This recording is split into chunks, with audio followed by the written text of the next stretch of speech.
So you're thinking about doing a Mustang II on your project, but you're trying to find the best bang for your buck. Well, in this episode, we're comparing budget Mustang II kits to see which one is the best.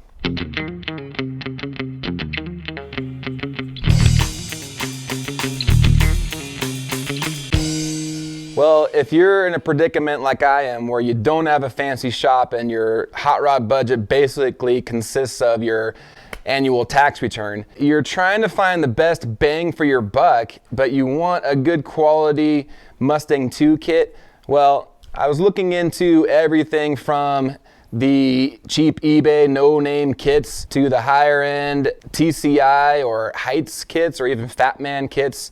And the price differences are kind of all over the place. So in an effort to maximize my dollars, I was looking into the lower end kits, and I came across the Helix kit, which looks dead identical to all the other cheap eBay kits, and the Speedway kit, which is pretty comparable price-wise. But how do these low end kits compare to each other? The first thing right off the bat with this Helix kit that I noticed is the damage. Nearly every box has holes in it where the parts are busting through. This is the rack and pinion, which you can see the splines are poking through. A couple of the lines are busting through and there's leaking oil everywhere. I mean, really, how much does packing material cost? This is no place to cut costs, which kind of makes me wonder where else they cut corners on this kit. Second thing I noticed is on the website when I ordered it, it says it comes with instructions, but on all of these boxes it has this sticker that says there are no instructions. You have to go to this website. Well, when you go to the website, it says instructions are not available.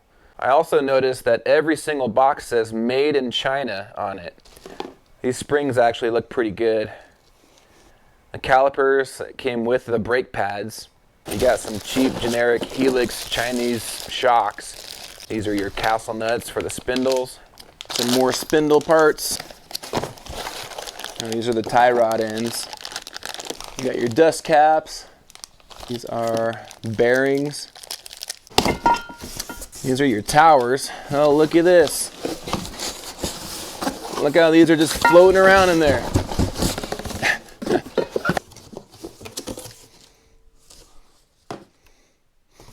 Oh, this is nice. Look at this. These welds were probably done by a robot, but they look pretty crappy. Probably some 4-year-old in China did that. Looks like they powder coated right over a booger weld. I don't know why they powder coated this in the first place, because this is a weld on item. I'm gonna have to grind all this powder coating off of here.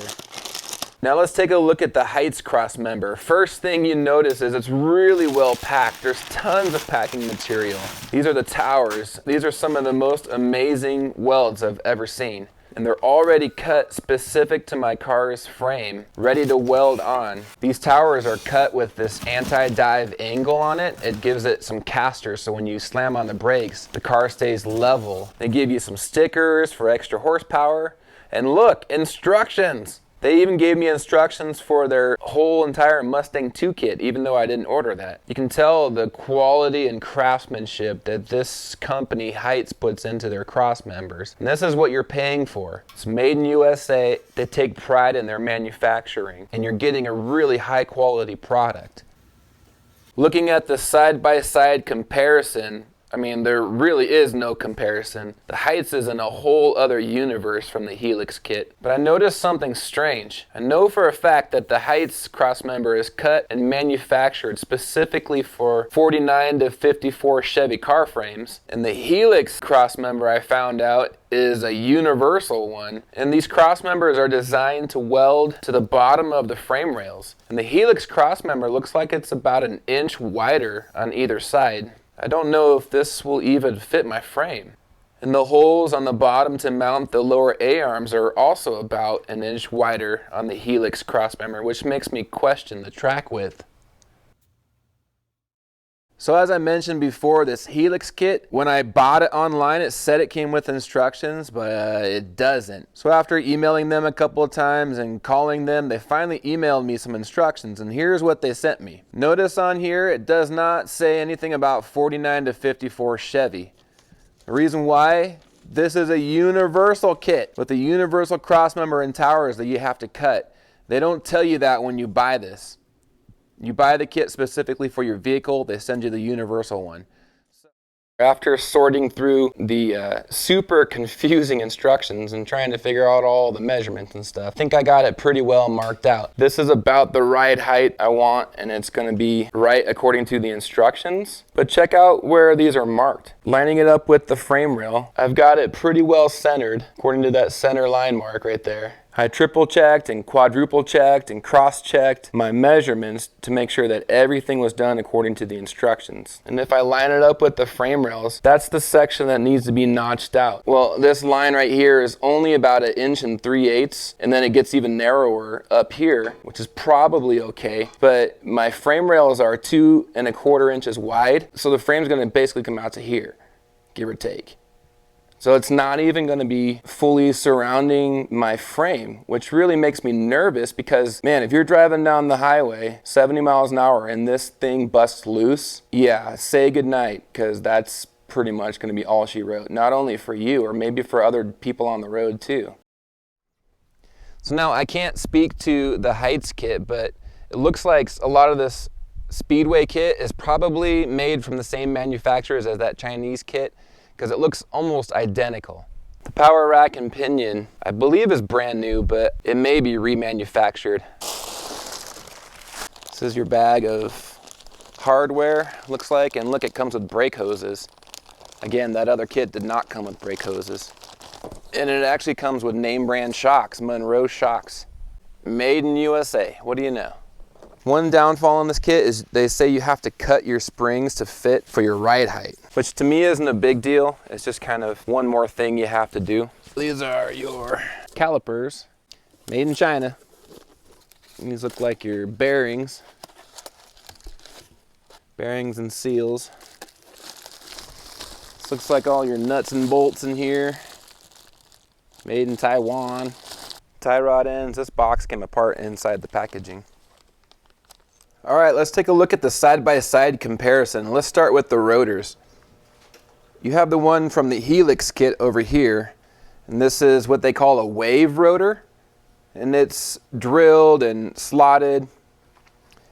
And then this is the one that comes in the Speedway kit, not drilled and slotted. And they are exactly the same height.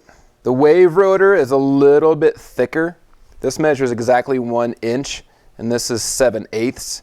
So it's a little bit thicker. I actually like the wave rotor. It's kind of grown on me. At first I thought it was kind of goofy, but one advantage though, this comes with the 5 on 4 3/4 Chevy bolt pattern and the 7/16 studs. The Helix one does not. It's double drilled. It's got the 5 on 4.5, I think it is, Ford pattern that takes the 1/2 inch studs, and then the 5 on 4 3/4, which takes the 7/16 studs, but they're not pressed in there. So you'll have to press them in yourself. Okay, so now let's compare the spindles. This one here is the Speedway spindle. I would bet that these spindles are probably made by the same exact Chinese manufacturer because they look identical. The spindle itself looks a little bit different, so I mean, I don't know, they could be different manufacturers, but I'm not sure which one's better. All right, let's compare the A-arms. The Speedway one comes with the spring perch already welded in. The Helix kit has these bars that you're supposed to screw the extra plate on there. I think they do that because they give you the option for doing the same bars for coilovers versus doing the shocks through the spring deal. The Speedway A-arms come with polyurethane bushings, and the Helix kit comes with rubber bushings. The ball joints are a lot different as well. You can see the Helix kit comes with these. They look really cheap, pretty junky, nothing special. Feels like cheap rubber. And they already feel like they're pretty loose. I mean, I can wiggle it with my thumb. The Speedway ones, however, I can't move this with my thumb.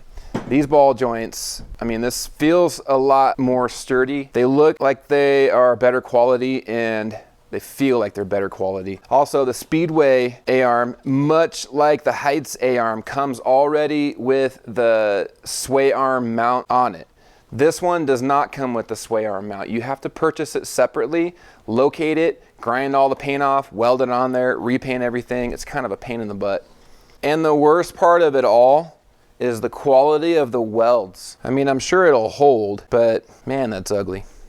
The Speedway A-arm isn't a whole lot better, but I feel more comfortable with that.